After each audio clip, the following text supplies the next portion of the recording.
আসসালামু আলাইকুম এভরিওয়ান, ফারজানা সাদ ব্লগ থেকে আবার একটা ভিডিও নিয়ে আপনাদের মাঝে হাজির হলাম। তা আমি আজকে কি করলাম, সব জায়গায় দেখছি খুব এখন হলো আমের সিজন, আমসত্ত্ব করতেছে সবাই। আর আমার আমসত্ত্বটা অনেক পছন্দ, অনেক ভালো লাগে। তা আমি এই প্রথম আমসত্ত্ব করেছি, আমি কখনো আমসত্ত্ব করি নাই। তো দেখলাম যে সবাই আমসত্ত্ব করছে, আর দেখে মানে করতে পারবো, সহজ আছে। তারপরে আমিও আর কি শুরু করে দিলাম। আম কিনে নিয়ে আসলাম, প্রথমে আমগুলো কেটে ধুয়ে রেখে দিলাম। তারপরে আমি অল্প পানি দিয়ে ফ্রাই প্যানে ঢেকে দিলাম ওটা সেদ্ধ করার জন্য। তারপরে সেদ্ধ যখন হয়ে গেছে তখন আমি ওটাকে নরম করে আর কি এই দিয়ে চামচ দিয়ে নরম করে পরে ছাঁকনি দিয়ে ছেঁকে নিলাম। ছাঁকার পরে আস্তে আস্তে ছাঁকতে হবে, একটু পানি পানি ছিল, আমার পানি থাকলে বেশি ভালো হয় ছাঁকার জন্য। ছাঁকা আর কি শেষ হয়ে গেল। তারপরে আমি ফ্রাই প্যানে দিয়ে একটু লবণ দিলাম, একটু হালকা একটু বিট লবণ দিলাম। তারপরে হচ্ছে চিনি দিয়ে নাড়তে থাকলাম, নাড়তে নাড়তে একটু শুকায় গেল। তারপরে শুকানো হয়ে গেলে পরে আমি আস্তে আস্তে করে প্লেটে করে ঢেলে দিব। তারপরে আমি একটু ফুড কালার দিলাম, ফুড কালার দিলে আমের কালারটা আসে, আর এটা দেখে আমার ভালো লাগছে, সেই জন্যই আমি আমসত্ত্বটা করা।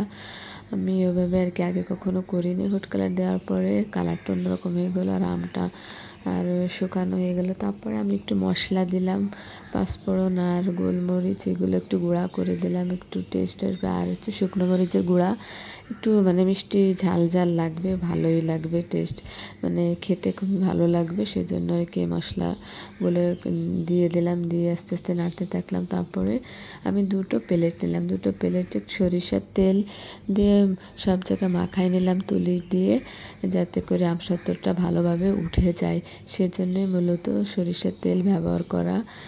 তারপরে হচ্ছে আমি আমসত্ত্বটা এর ভিতরে দিয়ে দেব। দুটো প্লেটে আমার আমসত্ত্বগুলো সাজানো হয়ে গেল।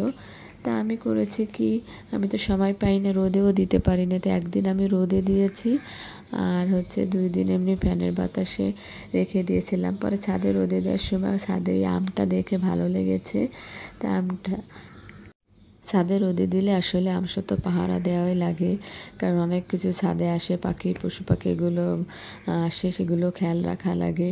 মানে প্যারাও আছে আমসত্ত্ব দিলে। পরে আমার দেখেন একটা প্লেটের আমসত্ত্বটা শুকিয়ে গেছে, আর একটা একটু ছিল, নরম ছিল, সেজন্য ওটা একটু পরেই করেছি।